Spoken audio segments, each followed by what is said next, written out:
Okay. Behind my back, I'm either holding one or two fingers. If it's a 1, I'll do a monologue about the rise of nationalism in America. If it's a 2, I'll do a monologue about how pelicans' beaks can hold so many teeny tiny fish. Okay, what's it gonna be? It's a 1! It's a 1! Nationalism it is. Okay. I had a boyfriend many years ago. He was my first boyfriend who had his own house. And one day I went outside to see what he was doing, and he was hoisting an American flag up the flagpole in his front yard. And I instantly felt very weird. It didn't make sense, but I felt this feeling of like, I felt scared. Yeah, I felt scared. And so I was like, what are you doing? And he said, raising the flag. And I was like, why? And he's like, because I love America.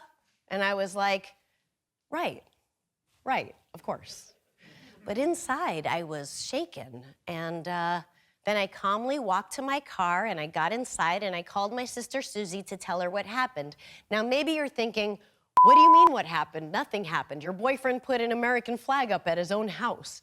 No, you're totally right. I had no idea why I was freaking out. I had this very visceral reaction. And my sister, who knows because she's a rabbi in Israel, explained to me, she was like, dude, nationalism is innately terrifying for Jews. Think about it. Flags, marching, blind allegiance, these things tend to ring a bell for us.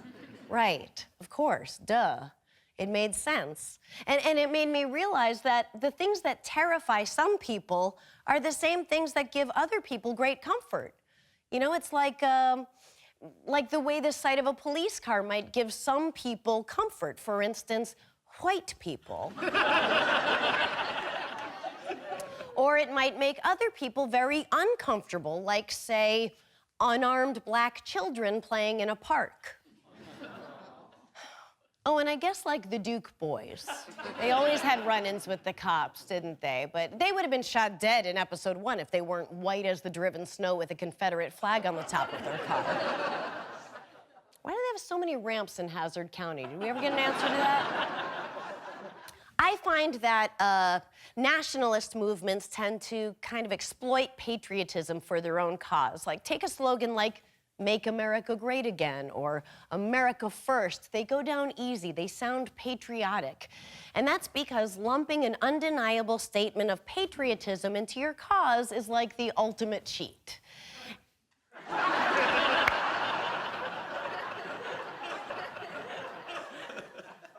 But patriotism and nationalism, to me, are very different things. Like, patriotism is loving your country. I'm a total patriot. I love my country. Whereas nationalism has this, like, we're number one vibe.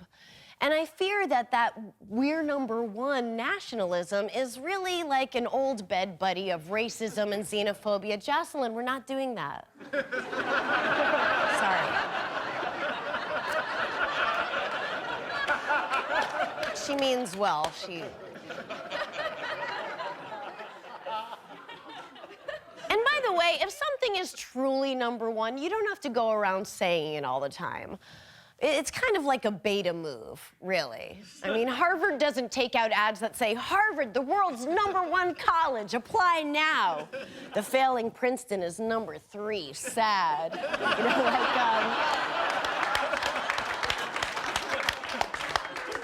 pizza place in the world doesn't call itself Pizzeria #1.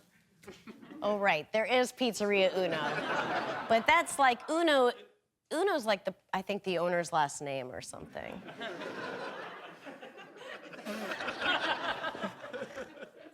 There's so many layers to that laugh. I feel like as like someone maybe attuned to comedy or like, oh, that could have been funny. Yeah.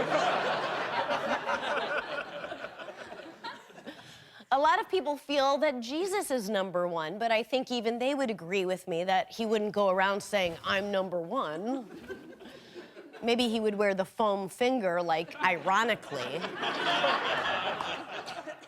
The difference between loving America and USA is #1 is like the difference between a desire for progress and change versus we're perfect and we'll never change, which is crazy because change is how you stay number one. I mean, if you don't change with the times, you die. Take it from my good friend Blockbuster Video. Or you could just look them up on their MySpace page. Or you know what? Better yet, you should leave a message on their answering machine. They have a great outgoing message. It's like, nobody's home, nobody's home. There's a very, there's an age line to getting that.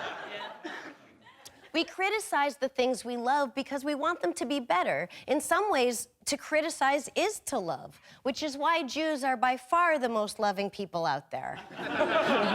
I'll never forget the last thing my mother said to me before she died, and this is true. She said, "Your hair, it's so dry." You know, or when people take a knee during the national anthem. It doesn't mean that they're saying they don't love their country. It means that they believe America can and should be better. And I believe that they will stand for the Star-Spangled Banner as soon as people of color can play in the park or drive home from a party or just be outside without the fear of getting killed by the people they pay to protect them.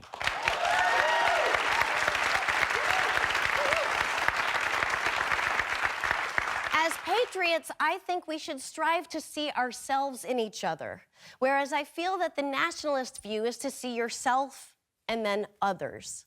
You know, America's motto is E pluribus unum, which means out of many, one. By the way, if you're not going with a Latin motto, like, what are you even doing? It's instant cachet, like quid faciam tibi Bruneus. What is that, the password to some Illuminati secret society? No, it's just a hoity-toity way of saying, what can Brown do for you? UPS, you are welcome. But back to E pluribus unum, out of many, one. That is what the country is about, okay? There's a very, very far distance from the very similar sentences of we are one and we're number one. There's like a willing blindness in saying we're number one, I feel like. Like, I love America. I think it's great to love America. Like, enough to make a whole TV show about loving America, of which I'm currently hosting. Great. I could have made a TV show about how much I love coconut oil, believe me, but I didn't. I made it about America. Coconut oil is very versatile, by the way. It's basically the Swiss Army knife of oils, but that's a whole other monologue for a whole other time. In conclusion, look, I can get behind the flag. It's a wonderful symbol. It's beautiful. It's majestic. It looks great in the wind. It's spangled as f***. But that we're number one shit's gotta stop. It's tacky. There's only one thing that's number one, and that's P. Cue applause. Thank you. Thank you.